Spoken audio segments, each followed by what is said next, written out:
An Introduction to Intellectual Property, a presentation by Jeremy Kim, Zach Lum, and Nabil Sajipto. So what is intellectual property exactly?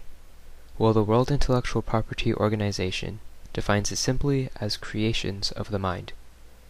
Imagine you have an idea. Maybe you're designing a software application, or maybe you're creating your own music, piece of art, or writing your own book. These are different examples of intellectual property, and there are laws that protect your ideas so that others don't steal them.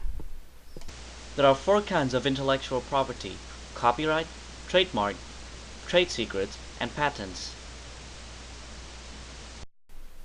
The first form of protection is one you may be familiar with: copyrights. As Meredith Martin mentions in her article, copyrights protect creative expressions such as books, movies, music, paintings, photographs, and software. So when you own the copyright to your creation, other people will need your permission to create copies of it. Otherwise, they will be breaking the law. Secondly, we have trademarks, which protect particular words or designs used to uniquely identify a product. They may be registered with the government or unregistered, but either way, the mark is still protected. Take this Pokemon logo for example. Since it is protected by trademark, you are only allowed to use the logo on your own product if you have the owner's permission. Trademarks are also known as service marks if the product is a type of service, such as food services or insurance services. The third form of protection are trade secrets. Trade secrets are information that companies keep secret to give them an advantage over their competitors. They include specific formulas, business strategies, and even design processes. Finally, the fourth protection are patents, which protect works, such as inventions. If you own a patent, other people are allowed to create a product that performs similar functions as yours, but theirs must be designed differently. For example, if you patented a square box for packing purposes, other people cannot create the same square box without your permission. If they instead made a rectangular box, that would be allowed. Now, to make it simple, there are 4 types of intellectual property is seen in everyday products. Now, everything we see, use, is most likely protected by this law. Now, to see the obvious difference of the different types of intellectual property, let us take the Boeing 747-400D operated by All Nippon Airways, or ANA, called the Pokemon Jet. Now, for copyright, Nintendo has given the right to put their artwork on this plane. You can see the Pokemons all over it. For trademarks, ANA, the airline company, and Pokemon branding is printed on the plane. For trade secrets, well, the strategy of using children's favorite cartoon shows to increase sale is a form of trade secret. And finally, patents.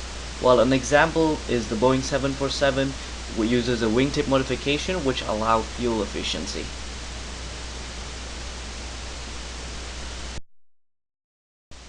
Taken from the show, we can see how intellectual property can be both beneficial and harmful for big or small companies. James Mitchell, the owner of Pure Air, has created the only 100% food-grade edible odor eliminator. When investors asked him if the product is patented, James claimed that you have to disclose everything about what you have, and what would stop a large company from changing one insignificant ingredient and stealing what I have. Now, from this case, we can see that patenting a product will not guarantee that other people cannot copy it. If they can create something that functions the same but different design or formula, then you cannot claim that they have infringed your patent. Now, when asked why sales has gone down, James claimed that his product was used to be in Walgreens nationwide. However, a larger company terminates his product from the shelves because they do not want to risk their business. Now we can see the act of trade secret happening in this very moment, as the large company is a great partner with Walgreens and has the power to control the market for their own advantage. As we have seen, intellectual property rights play a major role in the business world. But what happens when greed gets in the way when people's lives are at stake? In the pharmaceutical industry, drugs have been created that can help people who suffer from different conditions. In particular, the HIV and AIDS disease. In sub-Saharan Africa, billions suffer from HIV and AIDS. Big-name companies such as GlaxoSmithKline have designed drugs like AZT to help people with HIV. However, it is very expensive. Generic companies, on the other hand, have created products with similar beneficial effects for half the price. But then GlaxoSmithKline sued the generic companies in order to protect their patent. So who is really benefiting here?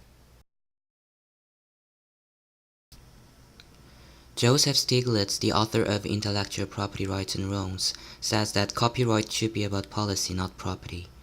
As a policy, IP rights work as incentives to engage people in any kind of creative activity. It encourages creators to share their creations and discoveries without worrying about plundering, because IP laws provide means of penalizing stealing ideas.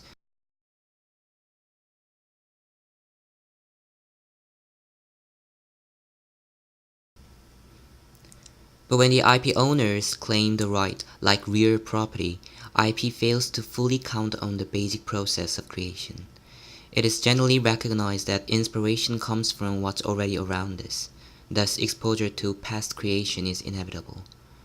IP as property also impedes free flow of information by giving too much room for IP owners to abuse their rights to monopolize the growth of new ideas.